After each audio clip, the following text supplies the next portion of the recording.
Kumusta mga katropa? Andito na naman ako at ang pag-uusapan natin ngayon is yung apat na paraan kung paano kumita ng pera. Ako nga pala si Leonaire, isang agripreneur at isa ring financial advisor. Bago ko simulan yung apat na paraan kung paano kumita ng pera, ikukwento ko muna sa inyo nung nagsisimula ako bilang empleyado. Nung una, ang kalimitan na ginagawa ko is, ang focus ko lang talaga is makapag-overtime. Kaya halos buong oras ko, buong day off ko, humingi talaga ako ng overtime. Kasi nga, pag marami kang overtime, so marami kang pera na kikitain by the end of every 2 weeks. Yun ang kalimitan na iniisip ng bilang isang empleyado. Kalaunan na napag-isip-isip ko, bakit kaya ang mga mayayaman na hindi sila naghahabol kalimitan ng overtime? O sa isang empleyado, ang mindset niya is yung pag-overtime. So mayroon parang paraan at dapat mong malaman itong apat na paraan kung paano kakikita ng pera. Nung yung career ko na for 6 to 7 years, doon ko napag-isip-isip na pag-aaral bilang pagiging financial planner o advisor, doon ko napag-isip-isip na meron palang ibang paraan sa pagkita ng pera. At i-share ko yan dito sa inyo. Kasi napakahirap ng pagtatrabaho sa akin is nagda-dry na yung skin ko. Kasi nga, kalimitan, kulang sa tulog, kulang sa oras ng tulog at puyat pa.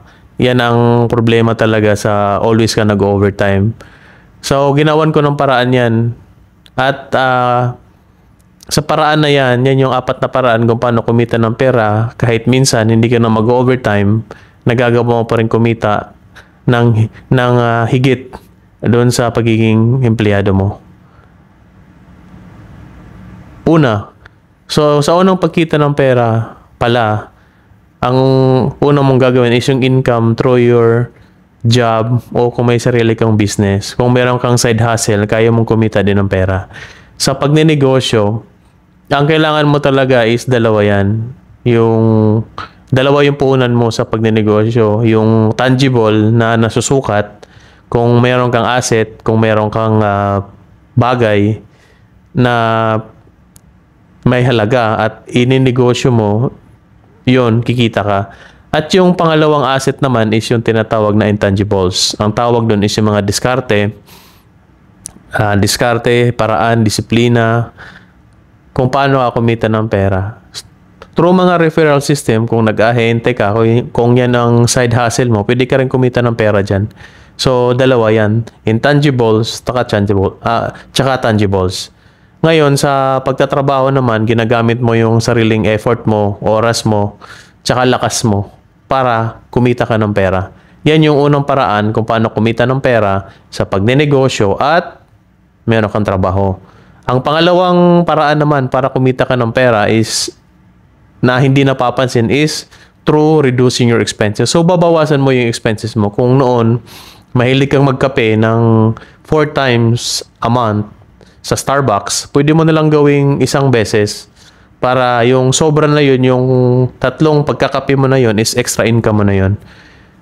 At hindi lang yan, yung pagtitipid din, isang paraan yan para magkakaroon ka ng extra income through reducing your expenses. At ang pangatlo is yung money makes money for you. So yung pera, kumita ng pera. Diyan, yung paraan na yan sa pagdidisiplina is matuto ka mag-invest para sa sarili mo. Nag-i-invest ka sa mga kumpanya, nag-i-invest ka, bumibili ka ng shares, bumibili ka ng mga dividend stocks, bumibili ka ng growth stocks. So, yan yung mga paraan para kumita ng pera. Yung money makes money for you. Money makes money for you. So, kung mayroon ka ng pera at natuto ka mag-invest, ngayon, pinapalaki mo yung pera na yun through interest. So, depende po yan sa laki ng interest na kinikita mo. Kung kumikita ka ng 10% a year, so maganda na yan.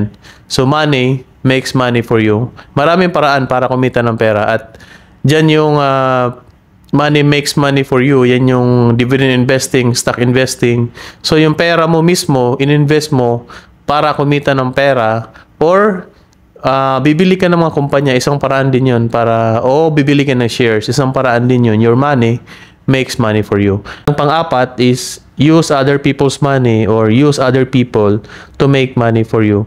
So, ang nangyayari dyan, kalimitan sa isang sistema na yan is magtayo ka talaga ng sariling kumpanya. Magtayo ka ng sariling business mo para yung mga tao at yung oras nila nagagamit para kumita yung isang kumpanya. In return, meron ka ring kita doon sa effort at oras na ginamit nila para kumita ng pera.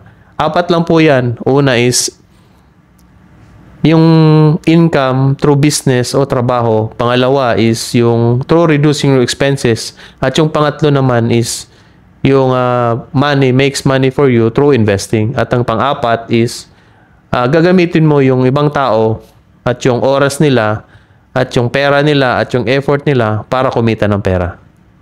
Use other people's money o effort o yung use other people para kumita ng pera para sa'yo. Yun ang mahalaga at napaka-passive po na paraan yan sa pagkita ng pera.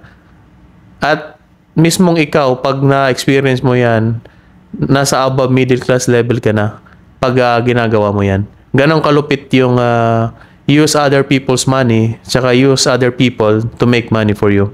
Ayun mga katropa, na-share ko sa inyo yung 4 na paraan kung paano kumita ng pera. Samahan nyo ako at tuklasin natin yung iba't ibang klaseng paraan pa kung paano kumita ng pera at matuto tayong mag-execute. So, i-execute natin kung ano yung mga natutunan natin para mas asenso yung pamilya natin at yung bansang Pilipinas. Isa lang yung paniniwala ko. Ang paniniwala ko is pag may kaalaman ka at ina-apply mo yan sa sarili mo, malaking tulong yan para sa sarili mo at sa sariling pamilya mo.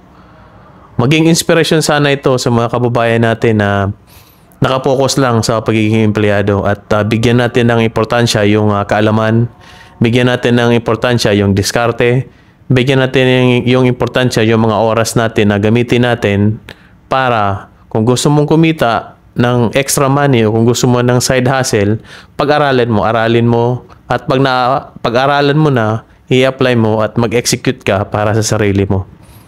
Ang paniniwala ko na ang bawat Pinoy, kung matutong magdiskarte, may pangarap, aasenso ka Pinoy.